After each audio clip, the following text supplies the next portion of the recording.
Good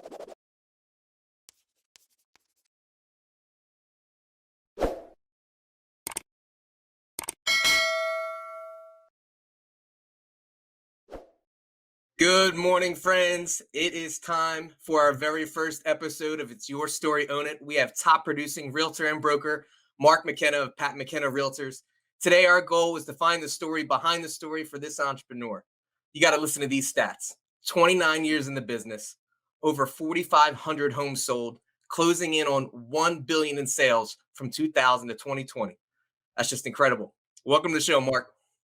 Hey, Brian, thanks for having me. Great idea. Great concept. Thank you, brother. Thank you, man. So you hear it all the time. What's going on in the market right now? Well, I have to say, I've been saying this for about 90 days now. Quite surprised. It is one of the hottest real estate markets that you are going to find in recent time, and I think it's actually busier than 2005 and six. Our inventory shortage is considerable, and it's not price point specific. It's across the board.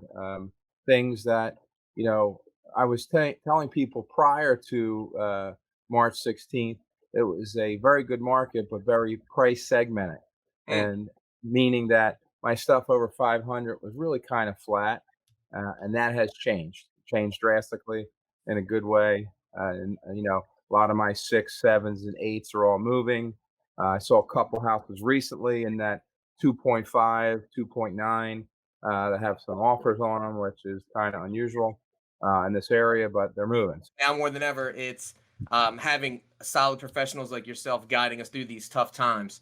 And the one thing I couldn't help but think about, with overlooking all your stats, 29 years in the business, how would you compare this to previous markets like the dot-com era, the housing crash of '08, the bubbles, the recessions that you might have seen? Like, what have you seen that's different from then as opposed to now? Well, I mean, this is something that no one's ever seen before. So if anybody says they knew was gonna happen, they're lying through their teeth. Hmm. I think that the housing crash of 2008, I knew that was coming. We all knew it was coming, Yeah. and it was just a matter of time when that was going to stop. And they were just giving loans to people who couldn't afford properties. When you talk about a no income, no asset with 100% financing, I mean that's a really bad recipe for disaster. Oh, Now, 100%. today, what you're seeing a robust economy. We've seen the stock market, took a dive on, I guess, about March 23rd to 2,300, and I think it's excuse me, at March 23rd to 18,000. Now it's at like 27.5, Hmm. and so I think uh, with interest rates and where the market's at, it's going to continue to stay bullish in the real estate market for a good year and a half to 2 years. That's Yeah. awesome. It's definitely a different time. And the one thing I can say is, when you're talking about those times, especially during '08, I mean, we were seeing some of our clients, getting a loan when they basically had a reflection in the mirror.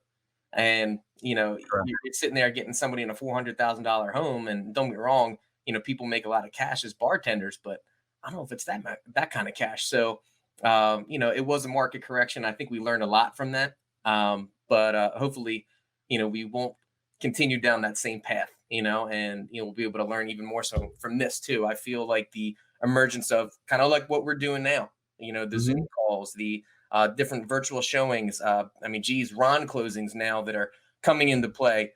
I mean, this is something, in my opinion, that has been, you know, it's really been needed in our industry for a very long time. I feel like sometimes we have the antiquation of our industry that just it doesn't want to change just because it's Correct. you know for whatever reason, it's easy. They don't need it. I don't know, but there's a lot to be said about that. But what I wanted to ask you too, talking about the recession, okay, that they had Mhm. during this time, like '80s, '90s, different various parts. There's always market corrections. We had that dip down, especially during the pandemic. We were on fire going into that, and I'm sure you know that too. But then Mhm. when it dipped down, did you start getting a different type of climate from or a message from your clients that were wanting to sell that were wanting to buy? Were they just all of a sudden coming back real quick, or was it, yeah, hey, I'm still ready to move forward? Well, it was kind of a mix. I had some people, if they had some health issues, and Mhm. they were a little bit more concerned about letting some people through their house. Right. Uh, and what we saw early in the game was a big influx of people from Philadelphia, New York, Hmm. Brooklyn, the Bronx, and they were just tired of living on top of each other, and that is still continuing today. Hmm. Um, I think there's a couple factors. If you put someone in a 1,000 square foot condo with a dog, two kids, and a husband and wife that work out of the house, Hmm. they're gonna get cramped real quick, and they've also realized that they don't have to be in the office 5 days a week anymore. Yeah. The technology that's out there, so say, "Alright, I'll do the commute 1, 2 days a week and come to South Jersey, Central Jersey, and get a great piece of property, where I can have a home office, a home gym, a swimming pool, whatever it may be." Hmm. So, I think that, suburbia South Jersey, in a matter of 90 days, has done a 180, and Yes. I think that trend is going to continue, so that's Yeah, a good and thing. for all of our friends that are in Pennsylvania, the good news is when you come over to Jersey, we also pump your gas too, so that's a That's plus. right, and you only have to make one stop at a liquor store. Yeah, exactly, exactly. You don't have to go all over the place. So real quick, I wanted to move on to another one. Is just knowing you personally is I know how much you're involved in the community, the Marlton community, Burlington, Camden, Gloucester. You're painted across all of those different counties. What I really wanted to know is what gives you that kind of passion to give back, especially like the towns like Marlton. Well, I'm a little partial to Marlton because I grew up here. I've been here since 1970. My family moved in town. And I always feel like, to build a database and be the first person that people think about Mhm. is you got to give back. I mean, some of the most rewarding days in my professional career are days that I gave back. I mean, we always try and be out front of everything. And Rob Lascal and I were the first ones who did the food giveaway during the pandemic. We did 900 pizzas to Berkshire and Marlton and Voorhees, Fantastic. and the nurses and doctors were amazing and thanking us up and down. And now they're a little tired because I think they're tired of eating food all the time. But being a part of the community like that, and I picked up a Zillow call the other day, and she's a doctor in Berkshire. I said, "Yeah, I did that pizza." She, "Oh my god, that was the best." So that might secure me a $900,000 buyer just giving that to the community. But more importantly, seeing kids that I coached, Mm, that played sports, you know, seeing kids all throughout the program wear shirts that say Pat McKenna Realtors on the back, going to graduation at Cherokee and seeing on the main scoreboard in the stadium that says, Mark McKenna team. It's a sense of pride in the community, and any agent who is making headway into their market, it is so important to be involved. I can't stress it enough. So it's you gotta, and now more than ever, the charities are gonna be hurting. I mean, yeah. they really are. They can't they missed a lot of fundraisers in the spring. It's gonna continue to be like that. So Right. you need to really pick some good charities out there and be a part of them, and it goes a long, long way. It does. In fact, I stole a couple pictures from your Facebook page. Hoping you're not upset with me, but here Okay, let's I'm see gonna what we throw them got. on the screen here. So, tell me about these pictures that you have here. Obviously, you have the family there, beautiful family. So, Thank tell me you. what else you got here. You got the Macy Elementary and everything else. Macy Elementary, we raised for the PTAs in a 2-year period, $75,000 to give to the PTAs to do things like the signage, buy books, do different things, supplies, things that were cut out of budgets over time. For that in the top left corner, we sponsored the Evesham Education Foundation. I can't see that check. That was about 8, 9 years ago.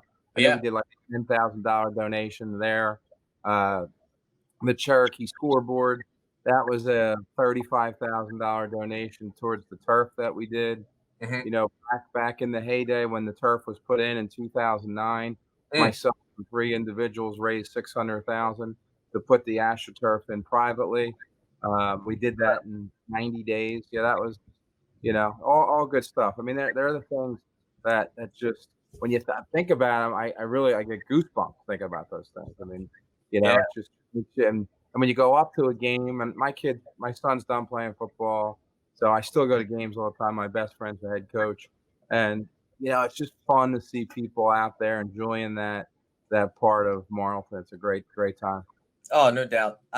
Let me ask you this. So I saw this great thing on YouTube one time. It was a veteran, I believe, from like the Korean War or something of that nature. And I'll sum up the story really quick. But long and the short of it is, they were on a hill, and on that hill, they were totally outnumbered and they had to retreat. But in order to help out everybody else in the retreat, the general, whomever it was, talked to this one specific gentleman and says, Son, do you know what responsibility is? And he said, Well, yeah, I know what responsibility is. He goes, Well, tell me what it is. Well, it's having that ability coming through. And he goes, No, no, no, no. It's having the ability and then giving the response for that ability.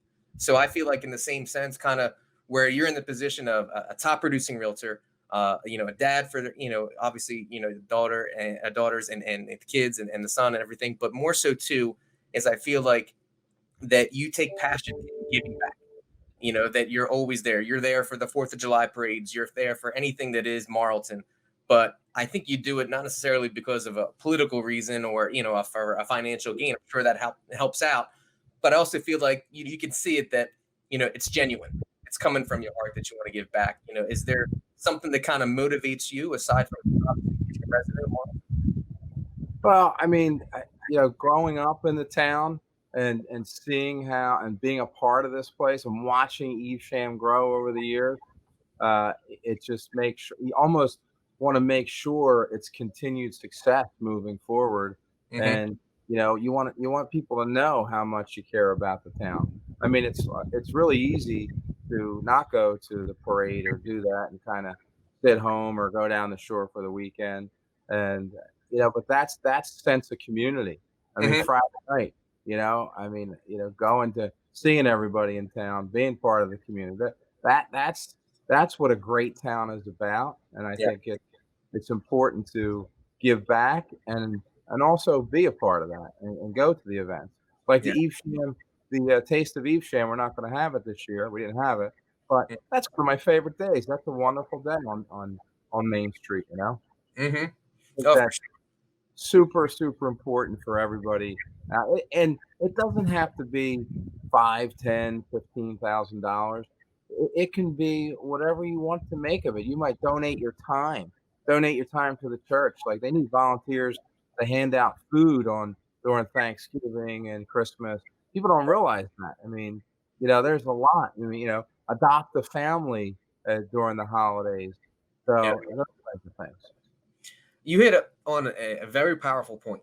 And a lot of times people think, oh, I don't have a lot to give back to charity. I don't have the, commas in my bank account. But I think more than anything is that you can give time. If you Hmm. give time and your ability to show up for these charities, like you said, for the food drives and all the different things that they do, we're lucky to have so many different awesome, awesome leaders in our, Yeah. just our county as well as Marlton alone that put on these fantastic food drives that they do things like you did, giving back to our first was it our essential personnel in the hospitals. I mean, it's pivotal stuff, and that's where the community really comes together. That's what I grew up as. That's why I love being a part of Evesham, is seeing the 4th of July parades and Mhm. all that, because I feel like that sense of community sometimes is lost, and now more than ever, sticking together. Yeah, it's so true. I mean, it's funny back when we didn't have a 4th of July parade for probably about 12 years in Evesham, Mhm. and back in 2007, uh, the mayor Randy Brown at the time when he came in, he said that's the main thing I want to bring back. And my brother and I laughed at him. We're like, we'll be down the shore, and then Right. we're like, he was on to something here, and Yeah. it's great, and the residents love it. It's just again, you hit it on the head. Sense of community, nice day, good family fun. Mhm. It's just enjoying the holiday like it should be. For sure. Sometimes we kind of take advantage of those old memories that we've had. Well, I think that people aren't going to take advantage of things like that for a while because no one has been able to do anything for quite. So just the small things, people are going to be real appreciative to do moving forward through this through this pandemic mess that we've been in. Oh yeah, we're gonna be celebrating all kinds of holidays that just randomly appear on Facebook. Mm, Flag Day's mhm. coming up. We're gonna have flags everywhere. It's gonna be awesome. Uh, so moving along here, market shifts. There's so many things that we could talk about in real estate in general, but let's just throw. I'm gonna throw a couple at you. Emergence of social media. How do you think that's changed your business? I mean, because I know that's changed a lot of realtors that I chat with, their business and what they do and how they market. So go for that one.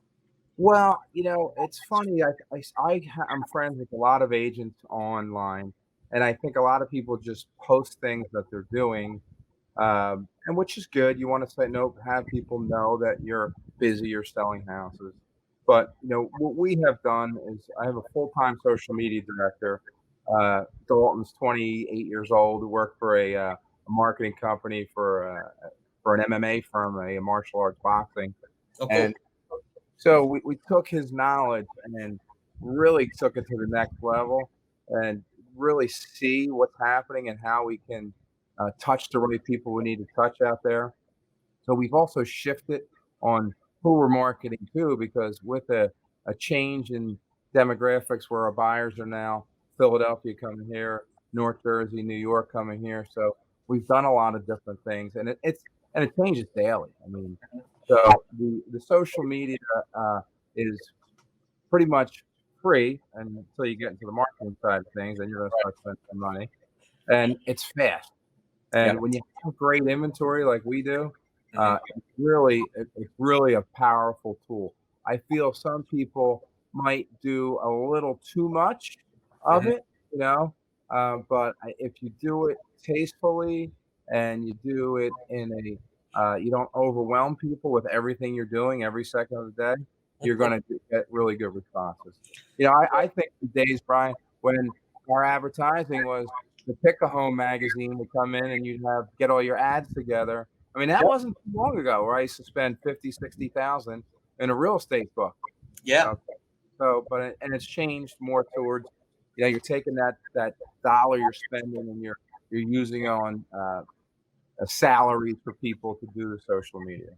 Oh yeah. Have you also seen though, or could you say this too, is that being at the top, in your position, have you seen other people use social media as a tool to really push themselves up there? Because like I said, 29 years in the business, you've been around, you've met a couple people. So these people maybe that have only been in the business for 3, 4, 5, maybe under 10 years, are you seeing them kind of jump through the roof a little bit quicker than others? Maybe because of social media.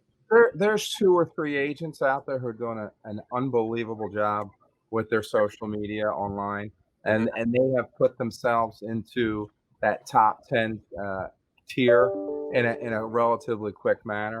So, no, and I think everybody's doing a really nice job. There's a lot of professionals, but in my opinion, what separates an agent, who's gonna be there for the long haul is a severe down market, okay? It's easy to sell houses, and, in a strong market. Yeah. I shouldn't say it's easy, okay? It's very stressful, but, a down market will really test what you have inside you. I mean, I hope we never see anything like 2008, 9, 10, 11 again because that really took its toll. And when when social media, if you have nothing to say and nothing selling, it's going to be tough to do that. But Oh, for sure. that's a big test for because our enrollment of agents has probably doubled since 2011. So I think we have 5,300 agents in the 3 counties. So Yeah. that's the big test for everybody, when that occurs. I don't see that happening for another 2 to 3 years. So it'll be talking with that with interest rates, I've said it 2 or 3 times over the last 5 years, they're never gonna drop, and here they are. They're Here they keep 3% going. now. I mean, I Yeah. and still might even tweak out at 2.75 on rates. I think we got a little bit more. There's a Fed meeting tomorrow, if I remember correctly. Yeah. Now, in the most part, too, it's funny. When you got started in the business, 88, was it 89? I got my license in '89. I started full time in at 91. Okay.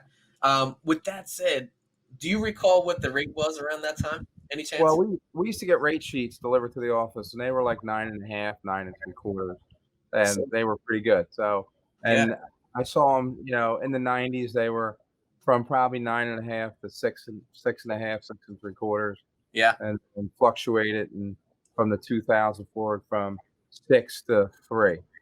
I So, remember that. Yeah, I remember getting in the business and people being so excited at 6%, and they're like, "It's gonna be incredible. You'll never see rates like this ever again. It's gonna be yeah, amazing. You got to jump. You got to refine now." It was like watching. Remember those guys? What was it? Classic Nissan, the crazy, wild and yeah, crazy yeah, guy. yeah, yeah, yeah. I swear everybody was like that kind of commercial.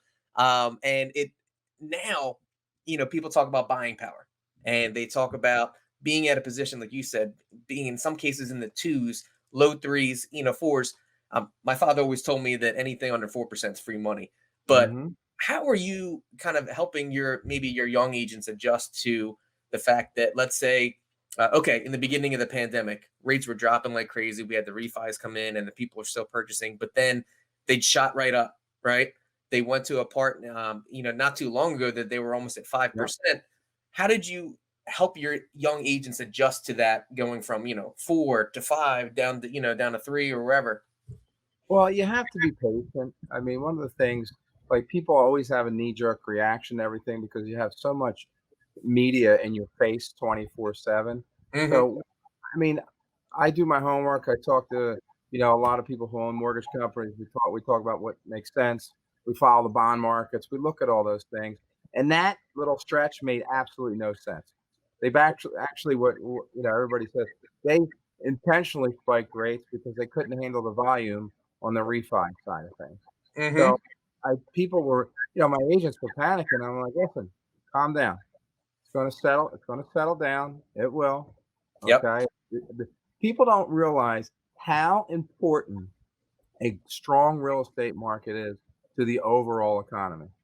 If Oh, people yeah. don't have confidence in the value of their home and what prices are doing and buying houses, it is such a trickle-down effect, and I think we learned that drastically when when the market crashed in '08, and they always said, "Oh, it's only gonna affect the market by 5%." Well, obviously, it was quite different than that. So, you just gotta be a little patient, and they always know if I seem like I'm afraid, then we're probably in bad shape because I don't get rattled too easy. That's fair. That's fair. Yeah. I can totally understand that. Now, with that said, you mentioned with between market shifts, your consistent production, being involved in the community. I got to ask, how do you manage time? I know it's a tough question there, and who knows, but tell me what you do. How do you plan? Well, my schedule is hectic. It's been a little different over, the last 90 days. I've actually kind of enjoyed it because I haven't been out in appointments till 9 o'clock at night in people's kitchens. But Right. if you're going to be a top producing agent, you definitely have to make sacrifices. Hmm. There's no two ways about it.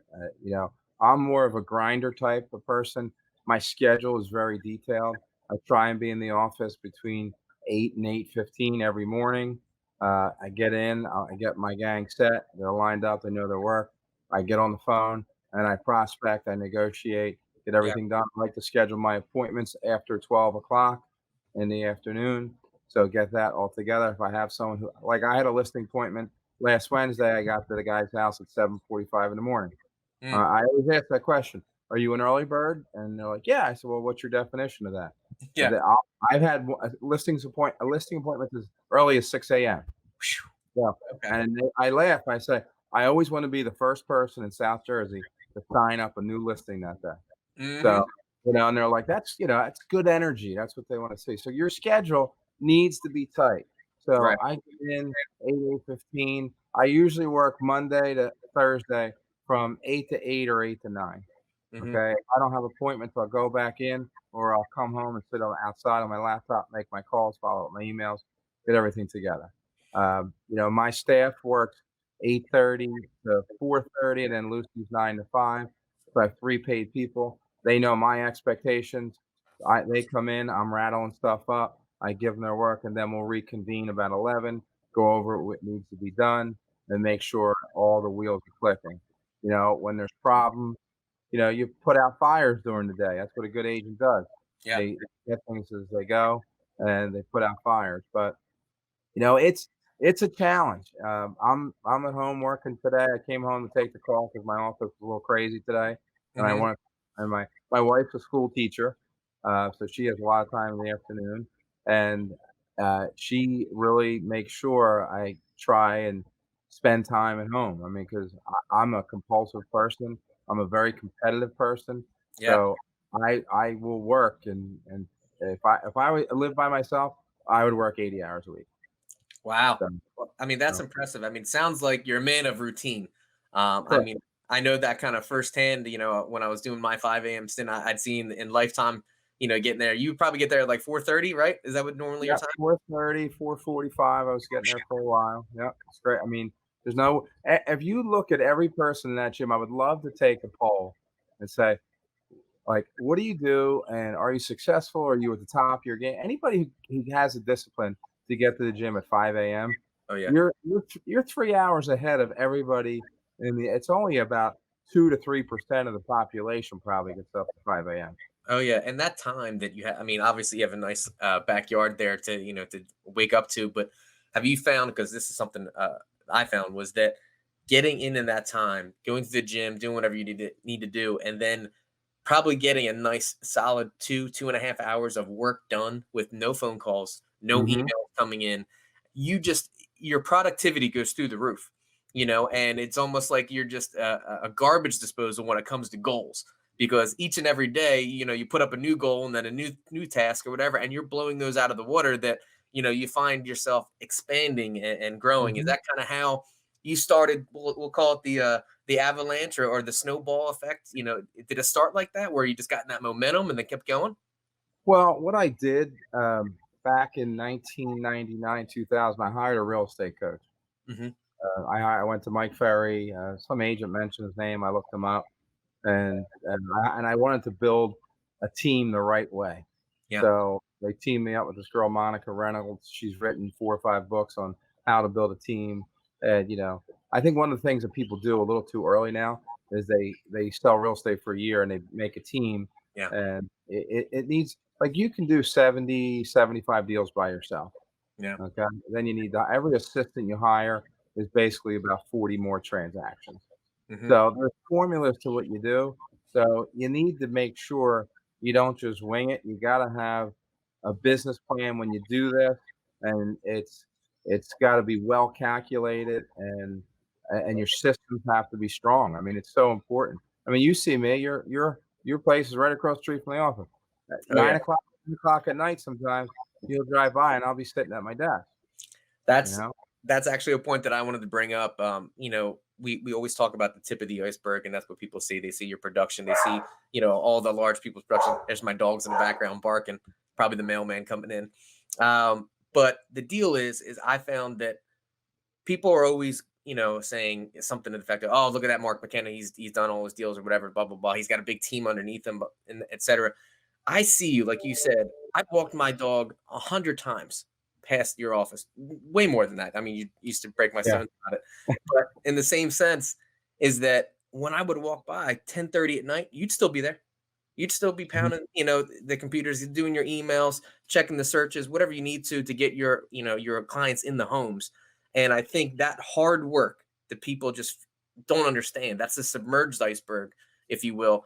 And kudos to you for doing that, because that's kind of one of the inspirations I wanted to bring you on for this show, was because I saw that, and not many people get to see that. I get to witness it firsthand. So kudos to you for having that. But is there a fire in you? I know you said you were competitive, but is there something that, like, okay, maybe when you got in the business, was there that person that was like at the top and you're like, I want to be that guy or that woman or whomever? Was that Well, person you chased, or? I have a little bit of a chip on my shoulder. My mother owns the company, and Mhm. we're a small broker. So everybody's, they can't figure out how we do what we do out of that one office. I remember when I first started, there was a guy named Rex Straney. Rex was a big producer, and I used to talk to him all the time. And Val Nunnenkamp. Val was always an inspiration. Like I always like, man, he does a lot of business. And Val knows his product, knows what he's talking about, has a great memory, Oh yeah. doesn't forget properties. No, he So, doesn't. And, to do that kind of volume, and I've told this to Val before, for a long period of time is not easy. Mm-mm. Where there's a lot of people, flash in the pan, they come in, they write 25 million for a couple of years, and then they just, like, lose their mind, and you never see them again, Yeah. okay? So, you know, uh, selling real estate is easy. Selling real estate in a lot of volume is Yeah. really hard, because 15% to 20% of the people out there are difficult transactions, and every day you get surprised about something that you thought was simple and it's not, and it wears on you mentally. It So does. you, It you does. just have to be. So going back to what's my buyer, I Yeah. got 3 kids, and I want to make sure that they're set up with a good life. Hmm. I like to be on top all the time, Hmm. and I don't do a lot of other things. I fish a little bit, I golf a little bit, nothing crazy. My main focus is work and family. Okay. So that's what I drive. I got to make sure. Hey, and I got 12 more tuition payments for college. I have a bet with the office. I told them I'm going to take a month off Uh-huh. and disappear for 30 days when I'm done with those tuition bills, and they don't believe me, but I'm gonna do it. Right. I'm gonna go. Well, we got it on recording, so Yeah, you're all pretty yeah. good there. Well, you segued perfectly into my next question for you. As you know, I'm expecting my first son coming up August 22nd, so I'm excited about that. What advice? Congratulations. Thank you very much. What advice do you have for a young upcoming father, and maybe you went through a lot of work and sacrifice, I'm sure. So elaborate on that. Let me know. What do you think? Well, I definitely have some regrets. There's some things that I missed. I'll never forget. My wife had me on the phone, and my son jacked his first home run out of this, the big stadium event, and then there was like a game winner, and I was on the phone, and I was showing this guy a house, and I didn't like the guy, and I didn't want to be there. So I definitely have some regrets with that. I Mm. will tell you the one thing that was the best thing that I did is coached and became a part. Uh, Not only watch my son, but also uh, other kids that I still see around town. It's funny. I've just sold one of them a house. They're Mhm. 23, 24. They're getting jobs. And there's other kids that I've coached in football that I watch them go play college football, and that's rewarding. We got one kid that might make the NFL so next year. So that's what I would tell you. Be a part. Even if you weren't a sports person, just get involved when they're growing up. They'll love it, and you'll love it. There'll be some tough times. Yeah. They'll be mad at each other, but just be involved in everything they do, and try not to miss as many games as I did. How's that? Hey, I can totally understand that. The one Mhm. thing, I always appreciated about my father is that he was there for a lot of those t-ball games and, karate belt tests and, Mhm. variety of things. So, one of the reasons actually why I took this job versus another sales job that I had on my plate at the time was I wanted to take that time because you and I both know we kind of control our own schedules, right? But at the same Right. time, too, I feel like if we needed to do that thing where we need to get up from our desk or wherever, we can make that break, right? We need to, Mhm. God forbid, a family member at the hospital, or we need to make things happen yesterday. We can, and that's kind of flexibility that I wanted, in my back pocket. So kudos to you, and at the same time, I'll definitely take those lessons on there, but that also brings into another good segue. I'm telling you, man, you're just lining these right up for me. Um, what would you consider like the biggest failure you might have had, or a really tough life lesson that maybe you didn't see coming? So tell me about that. Well, I think my biggest failure is it, I didn't think big enough. Mm. I was kind of restrained by my thought process. I'll never forget. There's a good friend of mine is a Remax owner, and I was like, "Man, I am going to do 200 transactions in a year." He's like, "You'll never do it. No one ever does 200." I said, "I am guaranteed of it." He's like, "No." So as soon as I hit 200, I closed. This was probably back in 2000. 13, I called him up right away. So I hit it. He's like, "What? I got 200. Now I'm going to 3." So Nice. we still talk about that. But not thinking big enough, uh, trying to be a little bit more of a control freak.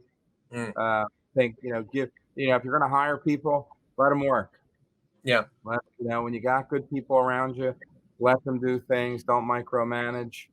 Um, you know, and I've learned some other things, recently about 3 months ago, I had a couple stents put in my chest, had a little blockage going. Mm, Um, so it gave me a little time to reflect on some things and how I can work smarter. So I got out of the hospital on Wednesday, like, it was March 5th. So my doctor told me, he's like, "You gotta stay home for 2 days, and then you can go back to work." I'm like, "Alright." So right. I took my laptop and my cell phone, and I scheduled 16 listing appointments in 2 days. I just called everybody now, "How you doing? Good, good." So I'm like, "Oh." And I kept IMing the girls. "I need a listing packet." They're like, "What are you doing?" I'm like, "I'm doing what I do best," you know? Yeah. So, think big, don't get too big too quick, and Mhm. always remember, there's always someone gunning for you. Like I still go and list. I'm in competition on listing appointments probably 75% of the time. Yeah. Like, you're not going to win every one, and when you don't get one, don't be afraid to ask why you didn't get it. Yeah. Okay, so you can always improve your game. So some people I've called them and say, "Hey, what was the main reason?" They'll tell me whatever it may be, my price, or some people would just don't hit it off, Yeah. and I always say, "Hey, well, thanks for the opportunity, and I want to try and sell your house even more now to show you, what I can do." Yeah. So there are things that you'll look at. That's a really important point right there is learning from the losses. I mean, I don't know if you can see. Oh, there we go. The other way. Never, regret a day in your life. Good days give you happiness, and bad days give you experience. I think Brian Mhm. McGrory's catching that right there. But there was a little kind of Q&A seminar I went to up in New York. They had like, one of those little kind of like Top Golf simulator kind of areas or whatever. But Mhm. Jack Nicklaus was the special guest speaker that day. And what people don't know about Jack Nicklaus, aside from all of his major wins and all-time PGA wins that he has, is that he probably came in second more than anybody else you could ever even count. I mean, Mhm. and don't be wrong, he probably walked away with a six-figure check each and every time, that he came in second. Um, but the thing is when I asked him this question is, how did you recover from that? And he said, I didn't worry about the scoreboard. I only worried about my game. I worried about what I could do. I worried about how I could improve, how I could get to the next shot better, how Mhm. I could, become better, like you said, improve, think bigger, train harder. He's like, you're never ever going to be able to stop that person that just has 7 holes in one and then they just shoot to the top of the scoreboard. It's just, you can't. But what you can control is what's up here, and Mhm. your preparation and your routines, like you said, and really your drive. So I thought that was one of the most powerful, things that I ever heard from a celebrity. That it Yeah. felt real. It wasn't just like some politician's response. So I was really kind of happy to see that. Would you agree on that one too? Is like, have you learned a lot more from your failures or not getting? Oh, God. Yeah, because you get a listing, you don't think about what you did great. When you lose a listing, you're like, "Huh, I thought I had that in the bag, and how can I change this?" Yeah. So you need, the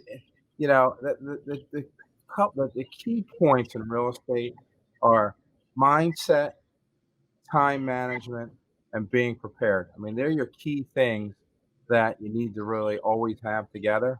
So Hmm. if you can manage those 3 items, and then you can be real successful. But they're not easy, because I always tell my agents, you can have a bad call and be all bad out of shape, and then you got to get $1 million phone call coming up, and that can cost you a lot of money. Yeah. So you need to be like a D-back in the NFL. You Yeah. just got beat for an 80-yard touchdown. Forget about it. Short Okay, memory. Hmm. let's take a pass off and go the opposite way now. So it's really important with that. Exactly. Yeah. It's kind of how you show up afterwards. Mhm. It's how you react to that adversity. I think really shows the true measure of somebody, not Yeah. necessarily just kind of wallowing in your sorrows, but taking that time to reflect, adapt, and then maybe even prevent it from ever happening again. Mm. When I was a little kid, my pops used to come up to me, even when I was a little guy, like 7 years old. Don't give me a problem, give me a solution. And so, here I am trying to solve my own problems at a young age, but it really taught me to solve and go for that solution, because pointing blame, pointing fingers at all these different people, that doesn't Yeah, help. You're still in the same problem, but yeah. if you can get to that part, was let's get to the end game first. Let's get to the goal. And once we get to that goal, we're going to be set. So, uh, Mhm. you hit a good one on there. But I want to come back to something real quick, because I know it's been pressing for my real estate teams and people that are struggling to grow.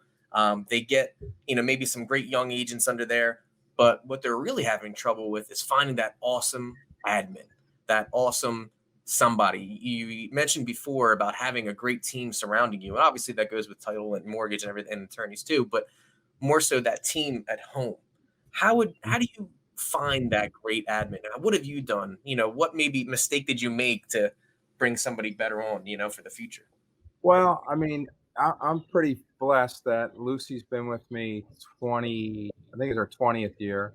Oh, wow. Sandy, who does our some marketing and our enters our properties into MLS and kind of makes them look pretty. She's been with me 23 years, Mm, so that's the core part right there. I some positions you have turnover mhm, because my listing manager position has turned over quite a bit. It's been a struggle, but I think and I think that some of the positions people just grow out of. yeah, You know, they and then especially in real estate, if you're an hourly person and you used to talk to some agents who you don't feel are super sharp on the phone, and some of these people are making a lot more money than you are as an admin, mhm, and then you get to the business. So you have that challenge as well. But you gotta make sure you hire somebody who has characteristics that you don't have that are right, gonna help you. okay, Like, Lucy's super analytical, okay? I'm a driver. So if we're a good mix. yeah, You gotta know it's just like in sales, you gotta figure somebody out right away, mhm, figure out what their strengths are, and they have to be able to change. yes, So and she's my work wife, so we always joke around with that. But, it that I'm lucky I haven't had a ton of turnover, um, and that can really be set you back when you're building a team. But a couple things, you gotta treat them great, yeah, okay? If you tell them it's good, you gotta pay them right, and, the one thing that I try and do, and I get yelled at a little bit at home, is you gotta they almost feel like they're part of a family or right, like we're like a tight-knit family. I mean, we go through great times and we have bad times, but, it's more important to be there when someone's struggling, mhm, okay? Because you always gotta and, with people who work for you and clients, you need to build loyalty. Okay, they need to know how much you care. yeah, So, and that's the one thing that'll keep good people on. And sometimes you just feel like you're painted in a corner with somebody because you're just afraid to let go, right, and you're nauseous at work because you can't stand being in the same room with them. You gotta let them go. yeah, Okay, yeah. You mentioned a everybody, really good point there. everybody's replaceable. Yeah, another struggle that some of my young teams have had, or even just people over the course, of their career, where they bring on people, and like you said, you give your heart, your sweat, your tears, you help them out, maybe even tough personal situations, and then one day they say, "Hey, you know what, Mark? I'm gonna go try it on my own," and I can imagine that first thing that you might get is like, "I've done so much for you. How could you?" And but I think at the same time too, that's the part where you say, "Okay, go, do your thing." Yeah, And don't get me wrong, there's right ways and wrong ways to lead businesses, to correct. whatever, and that's in a whole nother conversation. But what I'm really referring to are those people that, like you said, they just grow. They grow out of their position and they want to spread their wings. What advice would you give to a young entrepreneur, whether it's real estate or not, that might have just lost somebody? What would you say? So I wanted to go back to one thing before is I tell my agents in our sales meetings probably once a quarter. Okay, if you are going to depend on me to give you all your business, and Mhm. I have not taught you how to create your own business, I have failed as the team leader. Right. Okay. So if you're going to sit here and just constantly wait for me to hand out leads and not be able to generate on your own, we're doing something wrong. So Yeah. they know I care to that level. So it's some people think that's fine. If you want to do that, that's okay. But Yeah. so when you lose somebody, and I as an employer, when you lose an employee who was a key person, and I've been through this a couple times with friends of mine who were really down. I'm Hmm. like, "Look, you won't realize it for about 6, 8 months, but it's the best thing that ever happened to you Mm. because you're very lazy sometimes. Starting over, yeah, you got to spend time in training, okay? But there's probably someone who really wants that position, really wants to learn, and really wants to make you happy. Yeah. So, I mean, it's gonna happen. It's an evolution of what's gonna go on out there. And you just gotta embrace it, and you gotta, go home that night, have your couple drinks, sulk a little bit, and you come back in the office. Because at the end of the day, as a leader, Hmm. you need to know how to do everything anyway. Right. You already have the So tools. yeah, you gotta know how to do it. So and everybody in your office should be interchangeable. Right. So if someone's out, you need to have those pieces. They got to learn everything. So Hmm. when Lucy goes away on vacation, I always tease her. I'll be like, "How was it?" I'm like, "Well, I played golf this day, that day." Like, no big deal. She gets so mad at me. I'm like, "Smooth, great," Right. Oh yeah. So, but everybody's replaceable, So you always have to think about that. And I read a couple articles recently is we will probably have the best talent out there in the real estate for real estate professionals that we've ever seen with this pandemic. Because a lot of people always think, I want to get into real estate, I want to get into real estate. Yeah. Job loss, they got some money put away. Like, now's my shot. You can find some really good people out there Hmm. who might really help you moving forward to build that team to make it grow. Oh Some yeah. corporate people, there's a lot of different things out there. I have a guy he was pharmaceutical rep. He's in class right now. We sat down a couple nights ago for an hour and a half. He's so excited to start selling. I can't wait. That's outstanding. I imagine you probably have a couple checklists that you want these young guys and gals, or whatever age they might come into the business, to be prepared for. So, what would you give a young agent that's first starting out? Like, what do they need to do to the Mark McKenna, secret sauce to getting started and being in real estate? Well, I'm a phone guy. Okay, so I think there's nothing more powerful than a phone call. So when you talk to somebody, let them know, hey, I'm out here. This is who I'm working with. Whatever is what we're doing.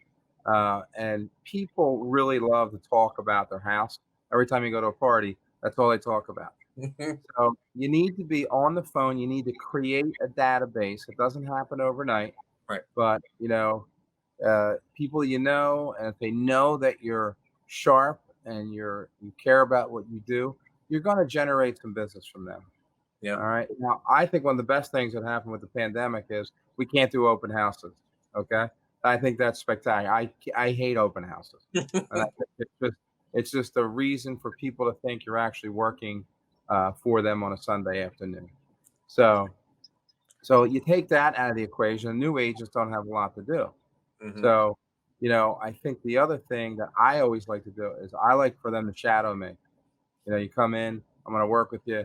Even if you sit in front of my desk and you listen to everything I say on the phone, Right. okay, talking to people, build that database up. I had a couple agents. We're door knockers too. I mean, Right. again, it's not the best time to do it, but put mail pieces out, door knock. And especially with low inventory, you'll find somebody who's planning on selling their house, and you could pop those houses. So, rentals. I Hmm. mean, we still do 70 rentals a year. Yeah. We take renters and convert them in to buyers initially, or when we build them as part of our database. If you work hard for them and you're professional and you got everything done, they're eventually going to buy. So that's building your database. My first year in real estate, I did 23 rentals and 22 sales because There you no one in the office wanted to do rentals. I'm like, I'll do them. go. Hmm. It's your money. Well, yeah, So, even in the beginning too, like you said, it gives you experience in talking with people. Sometimes we'll have professionals come into our business that might have been in a previous sales position. They might have been in something where they had that human interaction, so that they can mhm, communicate fairly well. But I feel like if I could sum up what you just said there, the personal touch that correct. calling somebody, knocking on a door, looking at somebody in the eye versus a text message. And don't be wrong, there's a time and a place for all types of I communication. I think we can agree on that. But more importantly, is that personal touch and connecting with people and building those relationships over the course of your career, I'm sure has made you into the man and professional that you are. Yeah, I mean, I don't call and ask for business. Hmm. I just say, "Hey, how you doing? How's the family?" "Oh my god, I can't believe you called. We were just thinking about you." I'm like, "What?" "My son's getting married and they're buying a house." I'm like, "All right, sure, send them over. We'll do a buyer consult." Hmm. Or another call. "Hey, oh my god, I can't believe you called. My sister-in-law's getting divorced. She got to sell the house." Okay, you know, it's just a matter of how many people you can. And when they know you eat, sleep, and drink real estate, Hmm. that whole battle's over. So, like a great tip right now, hey, your house and your neighborhoods are worth this. Rates are 3%. Why don't you refi? And they start thinking about it, and the next thing you know, you might save someone three, four, $500 a month. You don't even know it. Oh Getting yeah. rid of mortgage insurance, because values are high, rate goes down a point and a half. I mean, how many referrals are you going to get from somebody if you save them $500 a month? I Oh mean, yeah. seriously. That's fantastic. And even more so too is that sometimes I feel like as salespeople, you and I were actually chatting about this before the call. We put hurdles in front of each other, right? You Hmm. have that fear of uh, just constantly going out there and doing the things that you need to do. Most salespeople know what they need to do. They need to make the phone calls. They need to knock on the doors or wherever it might be. But for some reason, they say, "I'll do it tomorrow." And then there's one hurdle, and then before you know it, there's 20 hurdles in front of you, and now you're not even getting out of your house. So I'll say this though: there's somebody that I have a picture of, and I want you to give some advice to him. I'm going to throw it on the screen again. You tell me about this guy and what advice you would give to him. He's a young guy. You know this guy? Yeah, I know that guy. I know. That's the college on the left at 265, and that's my high school shot on the right. Oh man, Uh, look at what that. advice would I give to that guy? Yeah. Uh, uh, you know, the one thing that guy always did was always had 2 or 3 jobs and worked hard. Hmm. So, I probably would have said, you should have studied more in high school and college and took the academics more serious. So people, that was a hurdle I had because I never cared about school. Mm. So when I got into real estate, they're like, that guy's a moron. Well, I wasn't a moron. I just never put myself, applied myself to what I have to do. Hmm. And so I had to get over that. That was something that I had, I went to a year of military prep school for a year after I got out of high school. Then it kind of got me in the right direction when I was in college. My father died young, so I was a little free spirited. Hmm. Um, but the one thing that my parents always instilled in me: work hard. Anything you do, make sure you do it 100 miles an hour. Don't be half-assed. All right. So, Cool. I can appreciate that. It's mhm, we always want to look back. What do they say? Hindsight is 2020. So yeah. that's some good advice there. All right, I'm gonna throw one last one on that you supplied me with. Tell me about this story. Yeah, so, I always had a fear of heights. Okay. So, one of the things that, like, up till I was, like, late 20s, and I forget where we were at. I think we were in, like, somewhere in Mexico. So Hmm. we went zip lining. It was a really high zip line. And I was climbing up this pole, and my wife was there. My kids were fine with it. I was crapping my pants. All So right. I used to keep that up on my window in my office to say, listen, if you weren't afraid to do that zip line, okay, and you actually did it, you can pick up the phone and call anybody you want. Yeah. Okay. It's not hard to pick up the phone and call anybody you want. Oh So yeah. it's just getting over the rejection.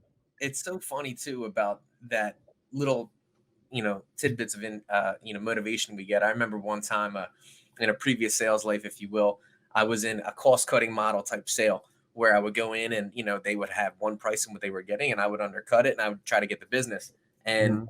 but it was also a percentage based cut. So I remember, they were getting a rate of, we'll call it, 4 or 5%, right? And I could bring it down to 4.5, and I would make the difference on the basis points. Regardless, I went in one day.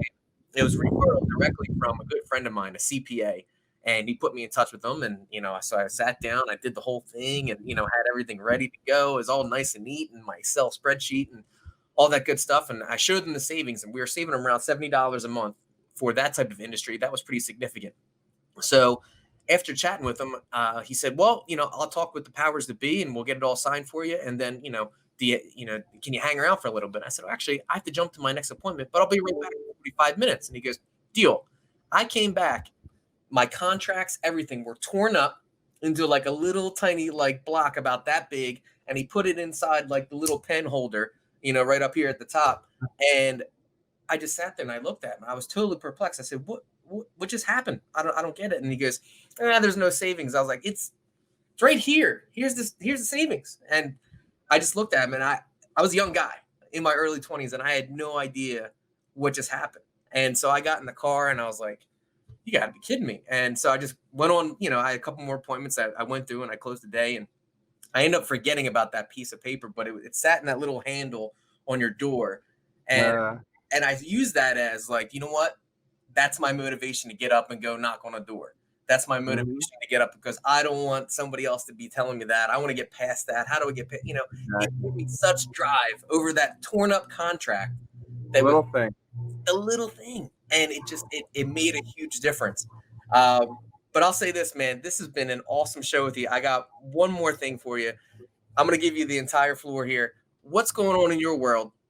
I know you guys got some construction going on Main Street. Tell us about that. Tell us about some personal stuff. You got it. Go for it. All right, so we are just broke ground, and we're building a new facility.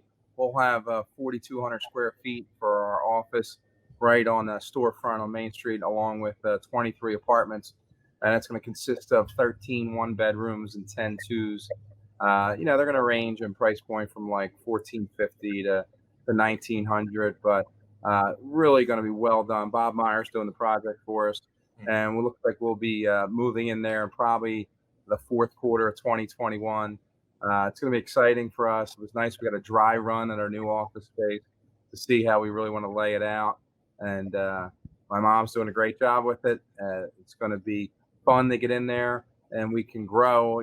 My goal is to, double our agent size and really get a little different feel out there because I don't think there's anybody like us in the market right now.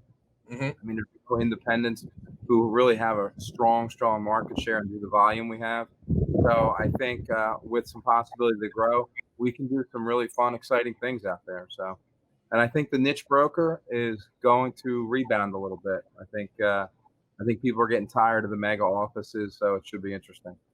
For sure. Well, and let's say there's an audience out there where you have these young upcoming realtors, or maybe even people want to switch. How can they get in touch with you, Mark? Just give me a call on my cell's best way or text me at 609-332-0792. If you just want to go to lunch and pick my brain and see what it takes. I love to see people do well. I really do. But you got to be able, it's a sacrifice. It really is. If it was easy, then a lot of people would do well in this. And if once you get past that top 25 agents, production really drops off. So just take it serious, take it like a business, and you'll be successful.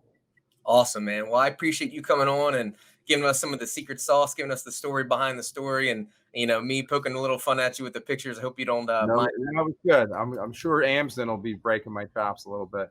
Oh, no doubt, no doubt. He doesn't miss a beat ever. I mean, No, no, you might be the constant warrior when it comes to real estate, but he does not miss any opportunity to no, hit some stones. nothing, nothing at all. Hey, thanks for your time, Brian. It was a great, great forum. Definitely. Thanks for being our first guest, and have a good one, Mark. All right, you take care. Take care. See you.